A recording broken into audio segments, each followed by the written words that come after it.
Nike has always been a brand synonymous with innovation. Think of sneaker technologies like Nike Air or Nike Freerun, or how about Nike Shox technology? For years now, Nike has maintained this theme of matchmaking their cutting-edge sneaker technologies with elite athletes. In the mid-90s, that elite athlete was none other than Penny Hardaway, and the sneaker technology to go along with such a talent was none other than the beautiful oddity that is Nike Foamposite. Hello and welcome back everyone. Thank you guys so much for tuning in. If you're new here, my name is Brian, and my brother Nacho and I make videos on sneaker history and all things related to sneaker culture.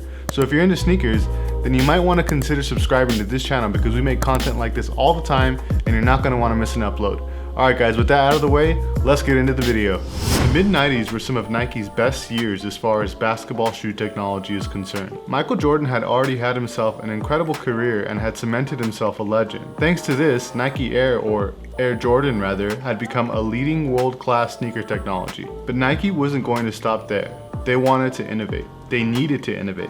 After all, it's in the brand's DNA. This is Eric Avar, the designer responsible for Kobe Bryant's iconic sneaker line. Back in the mid-90s, Avar was chosen to lead Nike's advanced project engineering group on an experimental project, a project that at the time was so far-fetched that even fellow Nike designers were skeptical. But Avar and his team believed that they could pull it off. There was this notion of, what if you literally just dipped your foot in this liquid bath of material and it just sucked around your foot? And what if you could go play basketball in that? Eric Avar and his team set out on a 4-year-long journey to fulfill this vision. The new technologies that they invented was what we would later come to know as Foamposite, a polyurethane liquid that is heated and molded to create a glove-like fit on a shoe. A design concept unheard of and one that was thought to be impossible to manufacture at a commercial level. You have to understand that during this era, most shoes were primarily made of leather, nubuck, suede, and rubber compound. It was highly unlikely to find hard plastics on a sneaker. Nowadays, plastic can be seen on a ton of Nike shoes, but that just wasn't the case back then. Because of the complexity in creating a mold for the shoe, manufacturers were apprehensive at working with Nike because they thought it wouldn't be possible to produce at scale. Eric Avar and his team shopped the idea around to many manufacturers around the world but were unsuccessful, until they finally found a partner in perhaps the most unlikely candidate for the job, the Korean car manufacturer Daewoo. Daewoo solved the problem by pouring a special polyurethane liquid into a custom mold made for Nike. This mold allegedly cost Nike $750,000 to make. You can imagine how this would reflect the price of the shoe when it released, but more on that later. The hard part was over. Now that Nike figured out how to manufacture the shoe, it was time to move on to finalizing the design. The technology would be implemented into 2 silhouettes, the Foamposite 1 and the Foamposite Pro. Both shoes were basically the same aside from some minor aesthetic details. The Foamposite Pro featured a large Nike swoosh on the side and a swoosh at the heel tab in place of the Penny 1 Set logo. And the Foamposite 1 had a blank upper with the crazy Foamposite design on full display. How do you guys feel about the Penny Hardaway 1 Cent logo? I think it's one of the greatest logos of all time for a basketball player.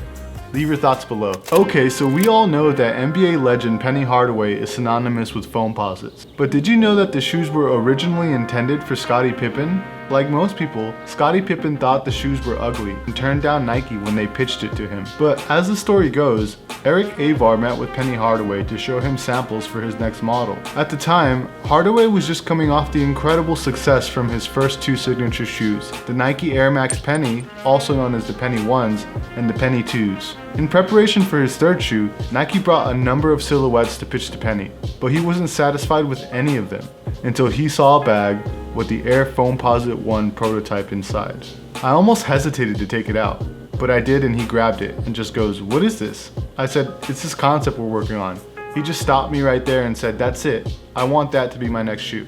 Now, oddly enough, the shoes didn't actually release with their signature athlete Penny Hardaway. For whatever reason, Nike decided it best to debut the Foamposites to the world on the feet of an up-and-coming college basketball star by the name of Mike Bibby.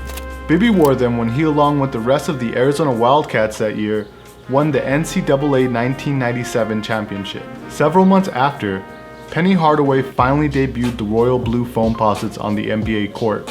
The shoes actually caused a small issue with the NBA's uniform policy. According to the league, they didn't match his Orlando Magic uniform. While there was plenty of blue on the shoe, it lacked enough black to pass. Penny Hardaway famously colored the ridges on the shoe with a black Sharpie in order to be able to use them for that debut game. Nike released the Foamposite 1 Sharpie many years later to pay tribute to this sneaker story. Upon its release, Nike struggled to sell the Foamposite ones. This was because of a variety of reasons. For one, the shoe was simply priced too damn high. $180 at retail in the mid-90s was an absurd amount of money. Equally absurd was the shoe's design. The futuristic and shiny blue upper didn't resonate with the market.